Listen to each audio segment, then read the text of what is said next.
सर्वांना नमस्कार. अर्जुन मयुरी पर्व नवे या स्टोरीचे 54 एपिसोड यापूर्वीच अपलोड केलेले आहेत. कृपया ते सगळे एपिसोड ऐकण्यासाठी आपल्या चॅनलला भेट द्यावी. मग आता राहुल चैतन्यला फोन केलं आणि विचारलं, तुझ्या सासरवाडीत जत्रेसाठी जायचं फायनल आहे ना? आणि चैतन्याने चेहरा थोडा पाडला आणि म्हणाला, नाही ना, ते बेनं येत नाही बायकोला सोडून, मग कसं जायचं? राहुल म्हणाला, का येत नाही आणि कसा येत नाही तेच बघू. आपल्याला कसं कुठे पण बांधून घेऊन जातो. चैतन्य म्हणाला, त्यानं दिलेलं कारण सुद्धा योग्य आहे रे. वहिनी एकट्या आहेत ना, म्हणून फोर्स करता येत नाही.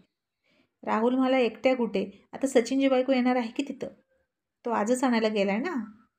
आणि चैतन्य म्हणाला, हो यार, हे तर मला माहीतच नव्हतं. आणि यात्रा आणखीन 2-3 दिवसांनी आहे. आता त्याला पुन्हा उचलायचा म्हणजे उचलायचा, ॲट एनी कॉस्ट. मग 5 वाजत आले आणि लता आणि सचिन घरी आले. मयुरीने आता सचिनच्या कुटुंबाचं औक्षण करून स्वागत केलं आणि लता घरात आली बाळ घेऊन. आल्या आल्याच मयुरीनं पाहिलं तर तो झोपलेलाच होता. आणि मग अर्जुन आणि सचिन पुन्हा खाली उतरून थोडेसे बाजूला गेले.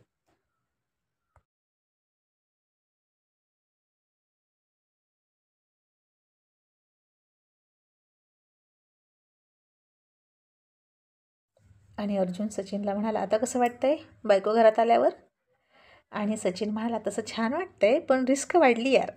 अर्जुन म्हणाला, कसली रिस्क? सचिन म्हणाला, आता ती जवळ असेल ना सतत, मग लोणी विस्तवाजवळ आल्यावर रिस्क वाढलीच ना. तसा अर्जुन हसला आणि म्हणाला, छान, तू असा खुल्लम खुल्ला बोलायला लागला सचिन, मला छान वाटतं. आणि रिस्क तर घ्यावीच लागते यार. तू सुद्धा रिस्क घे, पण प्रिकॉशनसुद्धा घे, नाही तर उगीचच दोघात तिसरासुद्धा येईल आणि तुझं कुटुंब पंचकोणी बनेल. आणि सचिन हसून म्हणाला, ते तर झालं यार, पण तू कधी पाठवणार वहिनींना? अर्जुन म्हणाला, तोही प्रश्न आजच सोडवून टाकला. नाही पाठवणार मी तिला, सासूबाई इथे येणार आहेत. आणि सचिन म्हणाला, म्हणजे तुझंसुद्धा बाळंतपण करायला, हो ना? आणि दोघे हसले. आणि आता पुन्हा चैतन्याचा फोन आला आणि तो म्हणाला, अर्जुन, सचिन आला ना बायकोला घेऊन, आता तू यायचं म्हणजे यायचं. आणि हा माझा नाही तर तुझ्या साडूचा आग्रह आहे.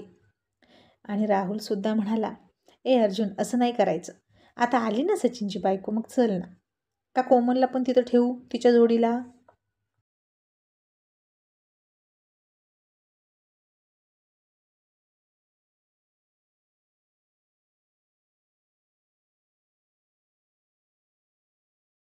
आणि अर्जुनराव म्हणाले, नको रे बाबा, तुझं ते काळं पोरगं खूप बिलिंदर, कशा पण लाथा मारतो रॉबिनहूडसारख्या. आणि राहुल म्हणाला, कुत्र्या, तुझा उजेड पडलाय होय. माझं पोरगं तोंड भरून तुला काका म्हणतं आणि तू त्याला काय म्हणतोस, चेंड्याचं जांभळ, काळं कुळकुळीत. आणि अर्जुन म्हणाला, आता माझं काय चुकलं? तुझं दुसरं बाळ होते की कोमलसारखं पांढरं शुभ्र, मग मी त्याला मलाईचा पेढा म्हणेन. आणि यार, तू काळा ती गोरी, तुमची जोडी मीच का जमवली, मला तेच कळत नाही. आणि हे म्हसोबा, अरे गरोदरपणात बाळ जन्माला आल्यावर गोरं व्हावं म्हणून जी काळजी घ्यावी लागते ना, ती जरा घे. बायकोला दूध पाज, म्हणजे जरी ते बाळ काळं असेल ना तर त्याचा रंग धुवून जाईल. आणि चैतन्य हसून म्हणाला, अर्जुन, असं कुठं असतं का यार, तू पण ना अडाण्यासारखा बोलतोस. आता ते राहू दे. आता आम्ही म्हणजे आपण सगळे जातोय, समजलं? आणि माझ्या सासऱ्यांना त्यांचे 5ही जावई एकत्र हवेत. आणि अर्जुन म्हणाला, ठीक आहे. मग दुसऱ्या दिवशी अर्जुनराव लॅपटॉपवर काम करत बसले बेडरूममध्ये. आणि उगीचच लहर आली आणि बायकोला म्हणाले, बायको, ओल्या शेंगा भाज ना, मला आवडतात. मग तिनं भाजल्यासुद्धा आणि शिजवल्यासुद्धा, त्याला आवडतात म्हणून. आणि स्वारी म्हणाली, यावर्षी ना मयू एकरभर भुईमुगच लावून टाकतो, मग अगदी मन भरून शेंगा खाता येतील, मला फार आवडतात. आणि ती म्हणाली, मग आता एकरभर भुईमुग एकटेच खाणार का? आणि आता खाता खाता शेंगदाणा खाली पडला. आणि ती म्हणाली, अहो, शेंगदाणा खाली पडला, पाय देऊ नका.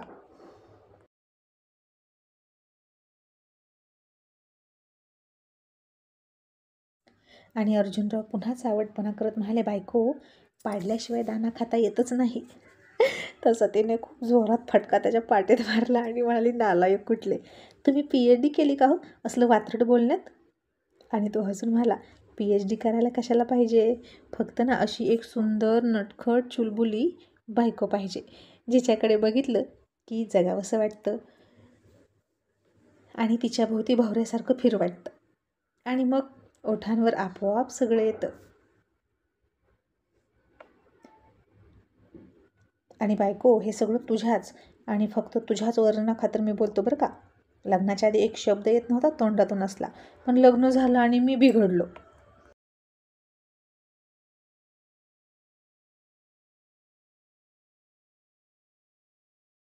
आणि मयुरी हसली आणि त्याच्या गळ्यात तिने हात टाकले आणि मग त्याच्या नाकावर नाक घासलं आणि मांडीवर बसून म्हणाली, मग तुमच्या नादानं लग्नानंतर आम्ही बी बिघडलो. आणि आता त्यानं तिची कंबर पकडली आणि अर्जुनराव म्हणाले, मयू किती मोठा घेरा झाला आहे गं, जरा कमी कर. ती म्हणाली, थांबा, तुमचं पिल्लू बाहेर आलं की सगळं व्यवस्थित होईल. आणि मग अर्जुनराव म्हणाले, ऐक ना. अगो ती भूतं ऐकतच नाहीत, बहुतेक चैतन्य मला घेऊन जातोय जत्रेला आणि आता लता आली ना तुझ्या जोडीला असं म्हणत आहेत आणि मग मला जावं लागेल. आणि आता मयुरी हसली आणि म्हणाली, हे तुम्हाला आता माहीत झालं का की ते तुम्हाला घेऊन जाणार आहेत? अर्जुनराव, मला तर ते केव्हाच कळलं होतं की ते तुमच्याशिवाय जागासुद्धा सोडणार नाहीत आणि तुम्ही जाणार म्हणजे जाणार हे मला माहीत होतं. आणि तुम्ही जा आणि पटकन या. आणि अर्जुनराव म्हणाले, आणि तुझ्यासाठी मटण घेऊन येतो मेघाकडनं. मयुरी म्हणाली, हरकत नाही, आणि तुम्ही नाही आणलं तरी मेघा देणार, आपण तेवढे हक्काचे आहोत एकमेकांच्या.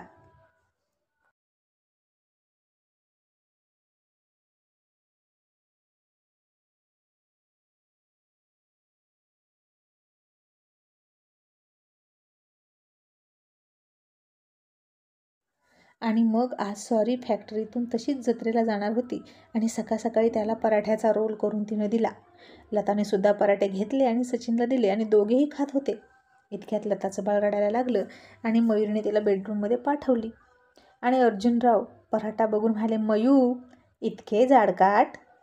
तसं सचिननं डोळे मोठे केले आणि आता याचं काठ पुराण सुरू होणार म्हणून तो म्हणाला, मी आलो ग लता, आलो आलो असं म्हणून पळाला.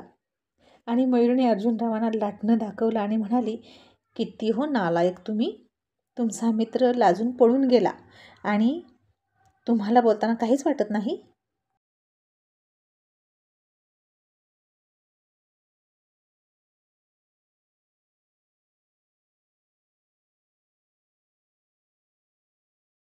आणि अर्जुनराव म्हणाले, तुमच्या आईला लावला घोडा, आता मी काय म्हणालो, बघ या पराठ्याचे काठ किती जाड आहेत. आणि ती म्हणाली, एक दिवस जाड काठ खाल्ले तर काही चालत नाही का? आणि अर्जुनराव म्हणाले, नाही चालत, मला पातळ ओठांची बायको आणि पातळ काठाची चपाती पोळी लागते, आता मी हा पराठा खात नसतो. आणि ती म्हणाली, अहो, अन्नाला असा नकार द्यायचा नाही. आणि अर्जुनराव पराठा उचलून गेले तिच्याजवळ आणि तिला मिठी मारता येईना ना म्हणून कोपर तिच्या छातीला टच केला आणि ती हसली आणि म्हणाली, काय हा चावटपणा, गप्प बसणा. आणि मग अर्जुनराव म्हणाले, बायको दिवस आहे तोपर्यंत चावटपणा करावा आणि घे बरं पराठा, आता तू खा हा पराठा. ती म्हणाली, मी खाते परत, तुम्ही खा, तुम्हाला उशीर होईल. आणि आता तिचे शब्द तिला फिरवत ते म्हणाले, अन्नाला नाही म्हणायचं नसतं, आता कोण म्हणालं होतं मला. आणि तिनं गुपचूप खायला सुरुवात केली. मग आणखीन 3-4 पराठे झाले आणि तिने लताला हाक मारली आणि म्हणाली, भाऊजींसाठी आणखीन घेऊन जा. आणि या जोडीचा तर मात्र उभ्या उभ्यानंच नाश्ता झाला. आणि मग लता आली आणि त्या दोघांकडे न बघताच पराठे घेऊन गेली आणि जाता जाता तिला सुद्धा अर्जुनराव म्हणाले, लता तुझ्या पराठे घाल ग, मोठ्या बरं का, नाही तर तू म्हणशील छोट्या. तशी ती हसून निघून गेली. आता हे रोजचं झालं होतं आणि कोणीही कोणाकडे लक्ष देत नव्हतं. ज्याची त्याची मॅरिड लाईफ मस्तपैकी सुरू होती. आणि मग तो फायनली रेडी होण्यासाठी बेडरूममध्ये गेला. ती सुद्धा त्याच्या मागं मागं गेली आणि म्हणाले, अर्जुनराव लवकर यायचं बरं का. आणि ध्यानी मणीसारखा एकच विषय असलेले अर्जुनराव म्हणाले, मग मला काय देशील? मग किती दिवस झालं ग तू मला करंजी दिली नाही. तशी ती पुन्हा हसली आणि त्याला समोरून मिठी मारली आणि म्हणाली, आज होईल हा काहीतरी, या लवकर.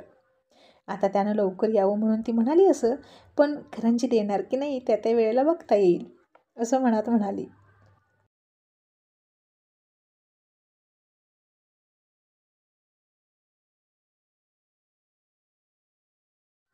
आणि मग फायनली रोजच्यासारखं तिच्या कपाळावर, मग गालावर, आणि मग इथं आलोच आहे जवळ इतक्या तर ओठांना का रुसवायचं म्हणून ओठांचाही रोजच्यासारखा किस करून गेला. आणि तिनं त्याच्या हनुवटीवर ओठ टेकवले आणि बाय म्हणाली. मग संध्याकाळी फॅक्टरी सुटली. अभि नव्हताच, पण हे चौघं मात्र निघाले चैतन्याच्या सासरवाडीला. मेघा काय आधीच जाऊन पोहोचली होती. चैतन्य तिच्यासोबत गेलाच नव्हता. मग मध्येच एका ठिकाणी गाडी थांबवली आणि त्यांचं जे काही होतं ते खारे शेंगदाणे, काजू, फुटाणे, चिप्स, रॉयल चॅलेंजर्स, किंगफिशर असलं काही काही घेतलं. सगळा भुर्दंड चैतन्याकडे होता. आणि सोबतच चैतन्याने काचेचे ग्लाससुद्धा घेतले, अर्धा डझन. सचिन म्हणाला, आता ग्लास कशाला, तिथं असतील की. चैतन्य म्हणाला, अरे फिलिंग येत नाही रे. काचेचे ग्लास ट्रान्सपरंट असतात ना, आणि तिचं दर्शन असं बाहेरून झालं की लांबूनच ती डोक्यात उतरायला लागते. आणि आमच्या मामाच्या घरी असलं कुठलं तेव्हा, म्हणून घेतलं. अर्जुनराव म्हणाले, मग तुझ्या सासऱ्याला पण लाव की सवय. राहुल म्हणाला, हो ना, आता लावेल की सवय. हे सगळे तिथंच तर ठेवून यायचं आहे. पण काय रे, तुझ्या सासरवाडीला जर कळलं तर. आणि चैतन्य म्हणाला, माझी बायको आहे पोलीस, तिने मला लगेच कॅच केला. अर्जुनराव हसले आणि म्हणाले, ड्रिंक करून तिच्याजवळ गेला असशील ड्रायव्हिंग करायला, आणि तुला ड्रिंक अँड ड्राईव्ह प्रकरणात पकडला असेल, हो ना. तसे सगळे खूप हसले. आणि चैतन्य डोळा मारत म्हणाला, खरं सांगू, हल्ली ड्रिंक केल्यावरच ड्रायव्हिंग करायला मजा येते. आणि अर्जुनराव म्हणाले, आईच्या गावात माझी बायको पण तशीच म्हणते की अर्जुनराव घेऊन या आणि मग जवळ या. आणि मी काय म्हणतो, आपण काय विचित्र करतो काय रं पिल्यावर.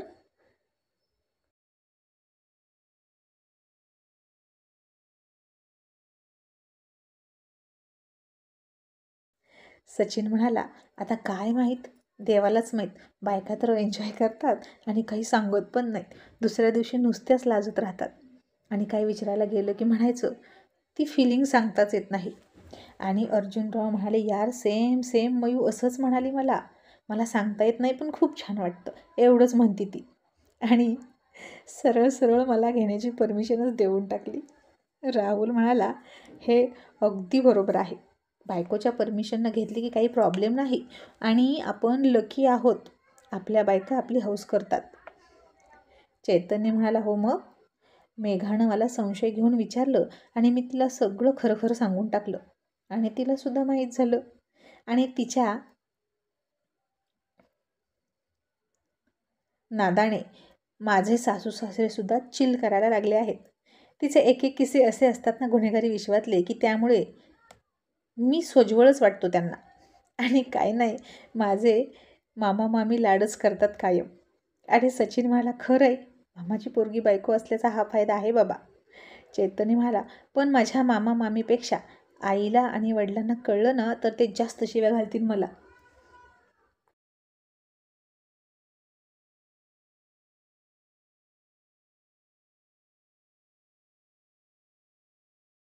आणि अर्जुन म्हणाला, बरोबर आहे, त्यांचा पोरगा असा दारू पिऊन वाया गेलेला त्यांना कसा चालेल. आणि चैतन्य म्हणाला, माकडा, वाया काय रे, मी काय गटरात लोळतोय का. यार आपण प्रोफेशनल घेतोय, सरमडी थोडीच घेतोय. आणि अशा चर्चा करत ही सगळी भुतावळ एकदाची गाडीत बसली आणि चैतन्यानं फुटाण्याचं पाकिट फोडलं. तसं सचिनने ते फुटाण्याचं पाकिट ओढून घेतले आणि म्हणाला, अजिबात खायचे नाहीत फुटाणे, नाही तर पुन्हा सुगम संगीत लावशील आणि आम्हाला गाडीत बसू वाटायचं नाही. तसे सगळे हसले. आणि राहुल ड्रायव्हिंग करत होता. आणि अर्जुनराव म्हणे, राहुल मराठी गाणी लाव, लावणी स्पेशल. आणि झालं, आता गाडीमध्ये ढोलकी पण वाजायला लागली. आणि इतक्यात मयुरीचा फोन आला.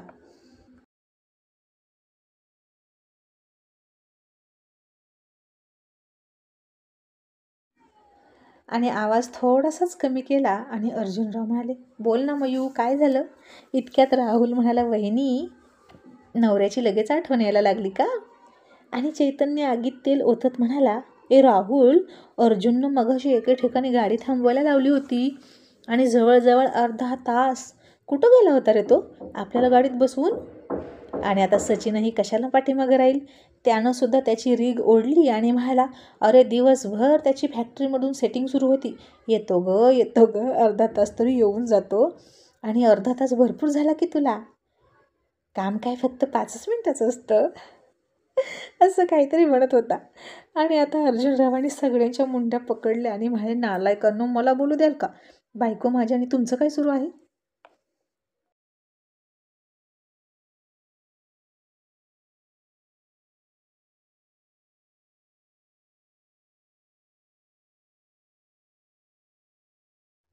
आणि त्या सगळ्यांची ती मस्करी ऐकून मयुरी खूप हसली आणि म्हणाली, भाऊजी, मला ढोलकीचा पण आवाज येतोय. नक्की माझ्या नवऱ्याला कुठं घेऊन गेलात तुम्ही?